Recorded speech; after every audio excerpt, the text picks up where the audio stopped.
My name is JB's Artistry. I call my art soul art because it comes from the soul.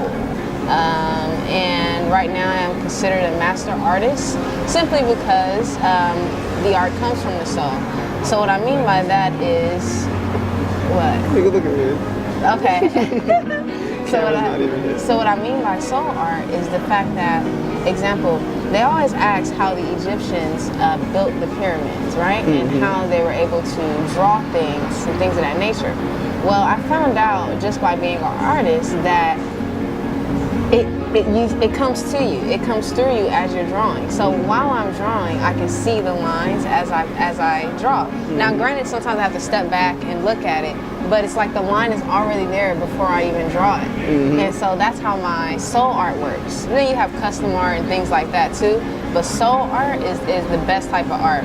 And if you think of like soul music, you sing from what's inside, you know, so that's kind of how it is. Yeah. Nice. And when did you become inspired to start this? So what was the first piece that really inspired you to see that? Or when did you discover exactly the line there before you actually drew? I know it sounds crazy. When was the first time that happened? I know that happened like, I'll say about a month ago. Not even too long ago, because I've just been trying to find out why am I special? You know, why? Because it's the reason why God made you a certain way.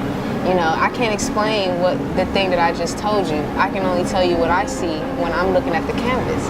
Whether that canvas is white, now I don't see the full painting. I see line by line by line by line. And even when I'm body painting, which, you know, you guys will see during the shows, you'll see kind of how I just create, you know? So it's just a freestyle. Nice. Yeah. Now, how do you think colors, how do you develop your concept of colors? Because the outline is interesting, so how would your color scheme be conducted? Yeah. Okay, well, colors, it's all about, like I said, I step back and I look at it. I like vibrant colors, so I like bright colors that kind of like pop out at you. And that's my main thing. Anything that's bright, that's what I like to make capture the audience, you know? So, yeah. Now, do you think colors pull out a certain emotion in your viewer or the person that's looking at your art? Yes. Colors are symbols. Colors are symbols. So whatever color you use, or whatever color you wear, whatever color your house is, whatever color your wall is, that color is a symbol for something.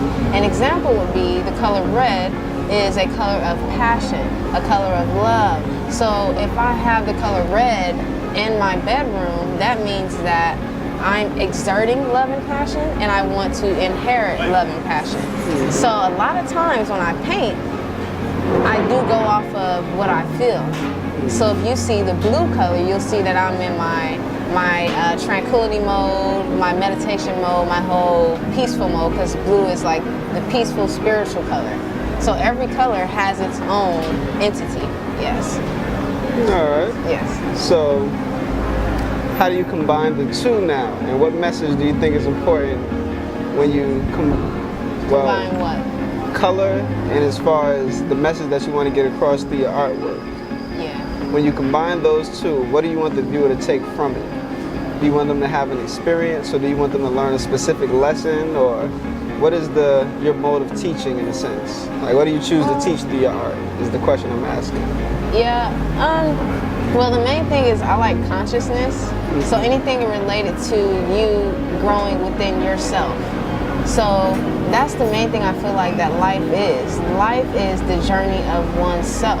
So in my art, I try to portray the life of a human being. And a lot of times people may say it's my art is targeted towards one type of audience with a certain type of pigment, but that is not true, because I feel like we are all one entity with different qualities, you see? So that's how it works out. So in my art, I just try to make sure that people can gain a story. So equivalent would be a book. A book, it's you just see the cover and the back cover. You don't open it, you don't see anything unless you read the book. So when someone buys my art, I don't think that they're going to know the story immediately. I think that after a while, they'll start to see different images. They'll start to learn whatever story is for them. And the last thing I want to say in regards to that is, whenever somebody buys my art, I feel like that piece was made for them. So when they buy it, it's a reason why their soul purchased that piece.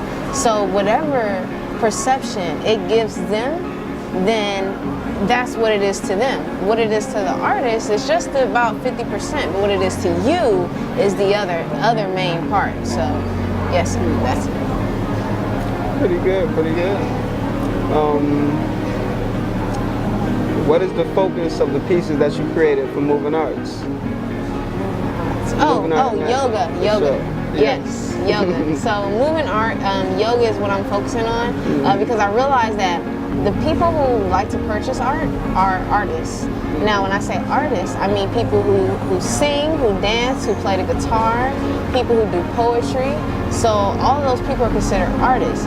At Moving Art, ATL, I feel like it's going to be a lot of yogis there. So my target audience is yogis. So I'm drawing art that you guys or the yogis will like. So that's the goal, to cash in on the yogis. Now, have you ever tried yoga yourself? Yeah, I tried today actually, and it's weird because I was like, when I started doing it, I didn't realize I was doing it, and I started doing it, I was like, okay, you're about to go to this yogi show, so that's why your body is wanting to do yoga. So it's like, okay, just go with it. So I'm like in there trying to do weird shit. And I'm like, hold on, what are you doing? Get out and go. You gotta go. Time to go. Now, what was your perception of yoga before the show?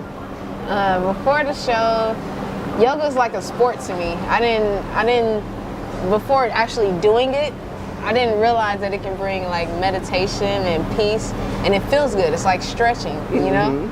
I didn't realize, I just figured it was like a sport, and then I thought it was kind of like, I didn't understand it. You know, I didn't understand the whole being quiet and just sitting there.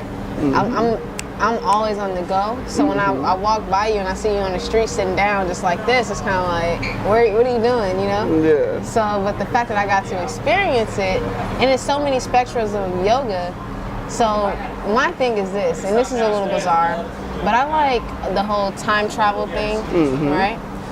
And I feel like with yoga, if you can concentrate enough, I'm not saying that you'll just up and teleport to another planet or whatever. You might. But your thoughts are things. So if I am meditating and I have my eyes closed, anything that I envision is now in front of me. So if I allow my imagination to go to the extremities while I'm meditating, then I'm there. Can't nobody tell you you're not there. You there, and you know. So you create that image because from darkness comes light.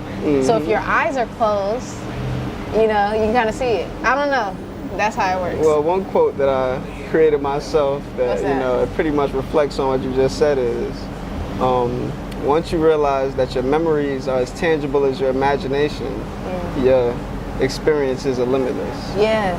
Awesome. And with that being said, the pizza is here. That's some just mushrooms. We'll take a break. Yes.